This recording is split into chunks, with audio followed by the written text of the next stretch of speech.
And welcome once again to Living in the 21st Century. Joining me is Vasil Shevchenko, former Transportation Minister of Ukraine. Vasil, you know the old story. It's good to have you on. Thank you. Thank you for having me. Nice to see you. Likewise. Yes. So I heard China can help force Putin's hand to surrender, give up to this war, that they have the power to do it. What is your opinion about that? Do you think China can do it? Now I can see that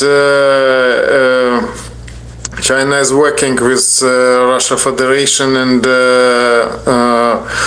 very often we can see that the level of cooperation is different. And first of all, they are providing them extra needs for example, producing long-range missiles they are using against Ukraine, and they are having chances to produce missiles in North Korea, because North Korea is working and producing ballistic missiles which are being used at the battlefield in Ukraine. And you know that last days Ukraine have been shelled ballistic missiles, because you know that we don't have anti-ballistic system, and for example today Ukraine was hit 12 powerful missiles. 6 of them is cruise missiles, and 6 ballistic missiles, and ballistic missiles hit before the air alert sirens started working, and it means that we have no interceptors which would allow us to intercept, because our partners have no this kind of missiles, or very often are not interested in providing Ukraine, because we need many interceptors just to prevent hits. And Russia knows it, and hitting Ukraine during this last day, residential area, first of all, capital of Ukraine, Kiev, under shelling, and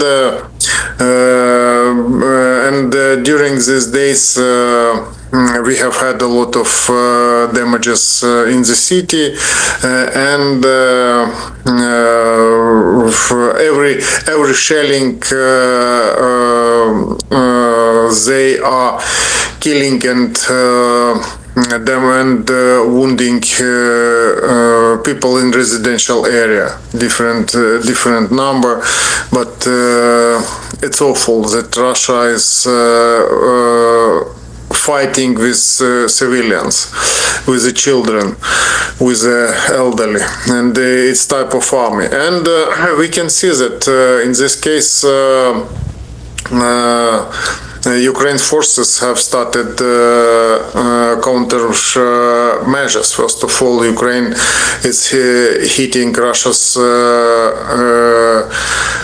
refinery, and along Russia Federation you can see that most of their refinery have been damaged, and now Russians has no fuel, and now they are looking for the instruments to buy it from different countries, first of all from India, maybe from China, and ordinary people are trying to go to neighboring country, Central Asia's countries, just to fuel cars, tanks, just for having fuel. But it's effective instruments, because Russians have felt what is war they were supporting, and they were encouraging Putin to go further, and now we can see the consequences, their attempt to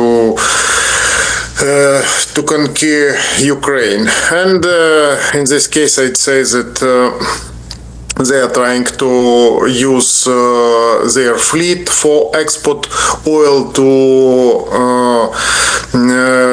spike export oil just for having profit. But now during the few days we can see that Ukraine's forces have eliminated up to 60 or 70 Russia's tankers which are transporting fuel abroad, and now it's suspended, and many cargo ships are under threat, and they stopped trafficking this route from Azov and Black Sea. And exactly it will hit Russia's budget, but it will not stop them from their action, because Russia is suffering, Russia is losing their income, but nevertheless they are going to have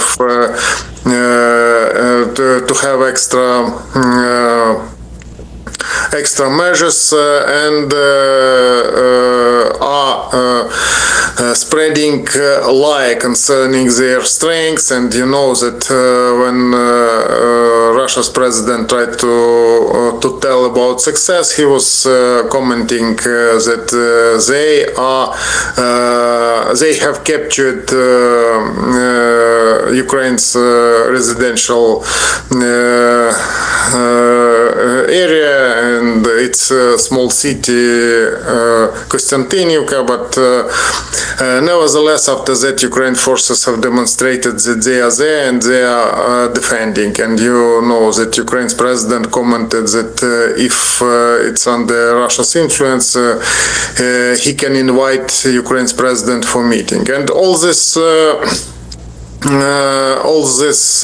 moments are important because we can see that Russia is trying to boost their success at the battlefield, and exactly they are trying to demonstrate their success just for having cooperation with United States president, because you know that United States president have to call Russia's president after NATO bloc meeting took place a few days ago in Istanbul city, the Turkey capital, and it hasn't happened. I hope it will not happen because they count on it, and I'm sure that he will be boosting their lie because they are good in lie, and he will try to persuade United States presidents to press Ukraine to concede Ukraine's territory and Ukraine's to make Ukraine to suspend long-range and middle-range strike, which are eliminating Russia Federation. And it's its main challenge, and I hope this conversation will not take place nearest future. And our partners hope on it, and we can see that Russia has no instruments to demonstrate it. And now main challenge that they will try to go to new level of campaign. They just to compensate their casualties at the battlefield, they have to launch full-scale drafting and have to declare war, martial law, and have to declare that they have launched not so-called special operations, that it was war, and them they will receive their so-called rights for drafting people around the Russia Federation and to send it to the battlefield, because you can see that lately Russians have been losing more than 30,000 Russian soldiers at the battlefield during a month. Every day they are losing more than 1,000 soldiers killed and heavily wounded. and it has direct impact for their opportunities, and we can see that they are wasting $1 billion United States dollar every day for war in Ukraine, and Russia's economy is going down, and but nevertheless they are trying to find the instruments to demonstrate their success, and exactly to boost their success at the battlefield. But now we can see that their offensive operation is suspended. Ukraine forces have cut their military logistics route at the partly at the temporarily occupied Ukraine's territory. And now we can see that Ukrainian peninsula, which was illegally captured in 2014, now is under Ukraine's fire control. Now we can see that they have no fuel.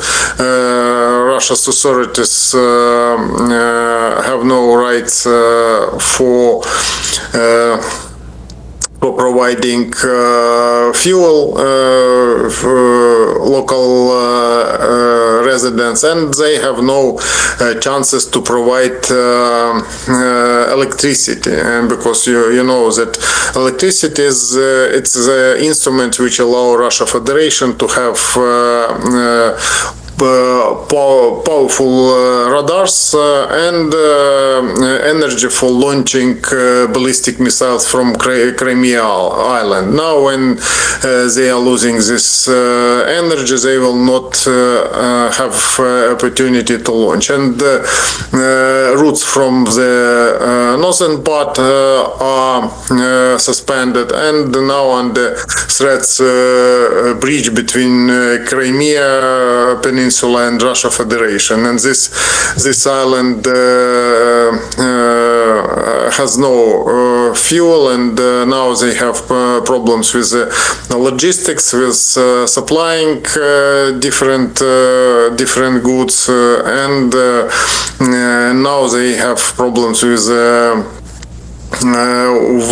products. And now we can see that Russians who moved to Crimea since the illegal occupation, it's about 1 million Russians, are looking for the way out from Crimea, and now they are looking for the routes because they cannot use their own cars, they cannot use train because train is working only from short distance from the island, and they have no chances to leave it immediately because Russia is interested, don't allow them to leave Crimea because they want to have it under control. It's type of genocide when they sent to leave to Crimea more than 1 million Russians just to tell that it's Russians who's living there, and them during election campaign to have advantages. Sorry.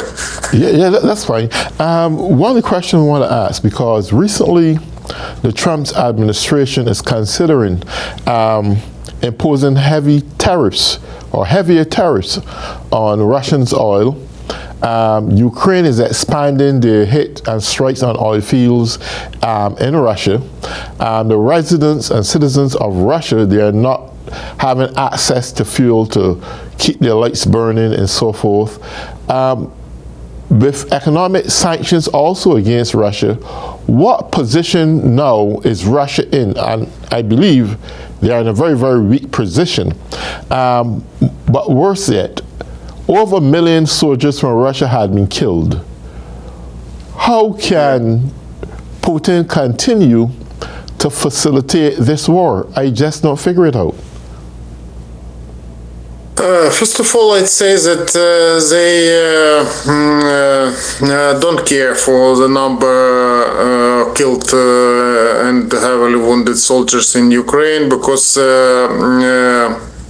Now we can see that it's his own idea, and he wants to demonstrate that he is cool, that he will fight up to so-called fulfilling special operation goals. But nobody knows what is the special operation, and nobody knows what kind of goals he wants to reach. He wants to occupy Ukrainian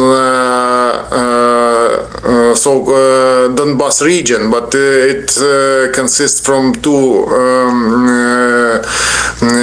area from Lugansk and Donetsk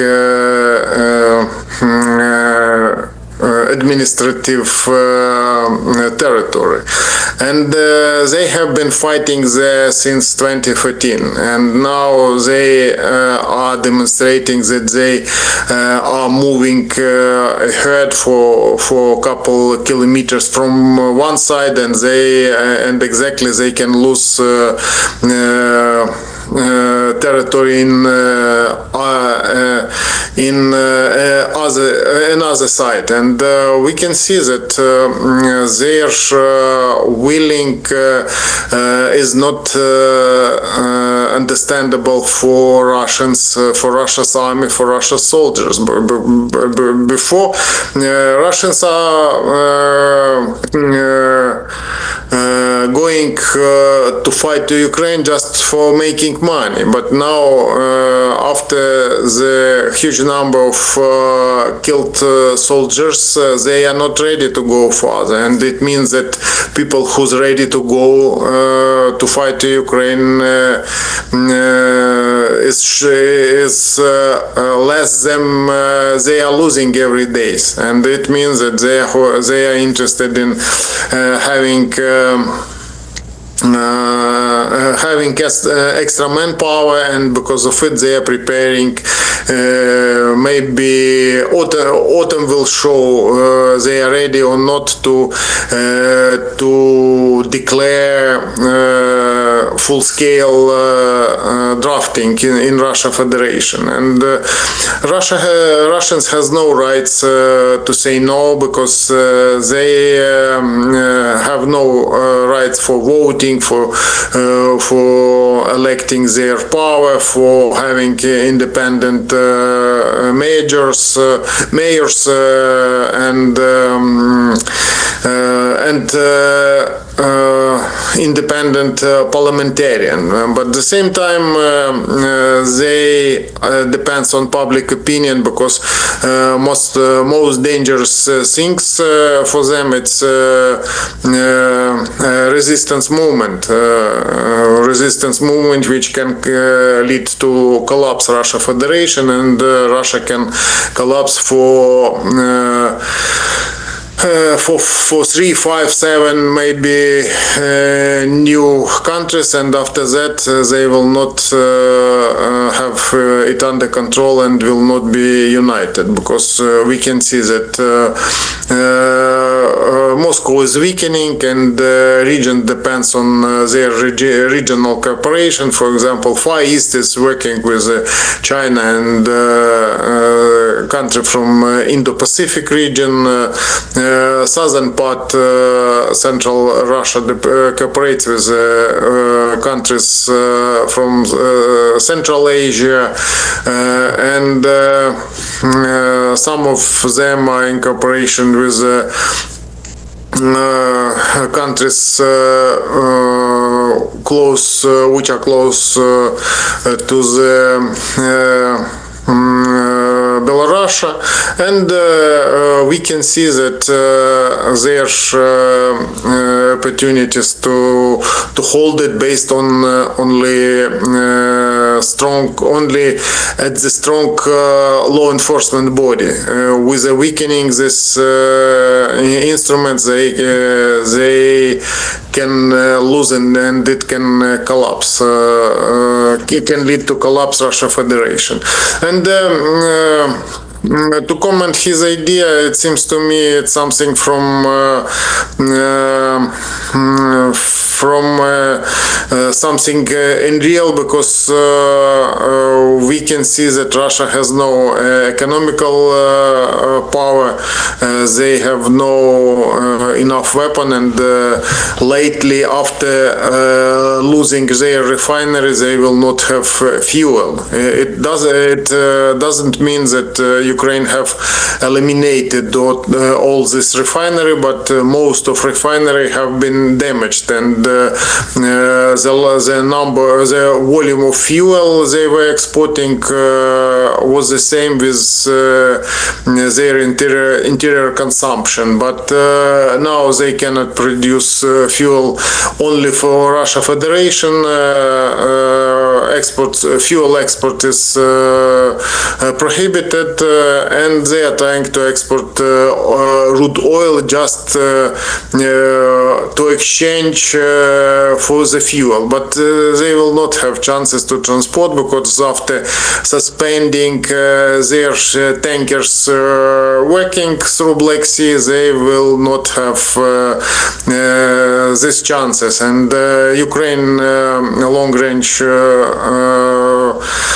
force, long-range unmanned fleet of Ukraine is working effectively, and now we can see every night we can see that there were have, for example, today during the night have been hit about 20 Russia's tankers which were transporting crude oil, and they have to have profit, and they have no chances to transport it for exchange for fuel. One question I want to ask: what do you think is now registering in the Russian citizens' heads that the war is now at their doorstep? Russia economy is in crumbles. What do you think the Russian citizen is saying now? Do they still believe the propaganda that Putin had been spreading for the years that this war has started, or do they believe that Putin is someone totally different than he appears to be? As far as I know, they have the only idea to continue and to demonstrate that they are able to survive, that they had worse situation during the Second World War, and they are providing it and using it in their domestic propaganda, and Russians, it seems to me, believe, because I cannot say that they are, for example, going to have better life for Russians, or to provide them more technological level of development, or maybe developing economy. No, they are preparing to suffer, and their propaganda is providing them that in the past Russia was suffering because of different domestic and international problems, and that they will try to survive the same way, and they will survive. And nobody knows is ready to tell, because just after this kind of speech, this person can be immediately arrested and can be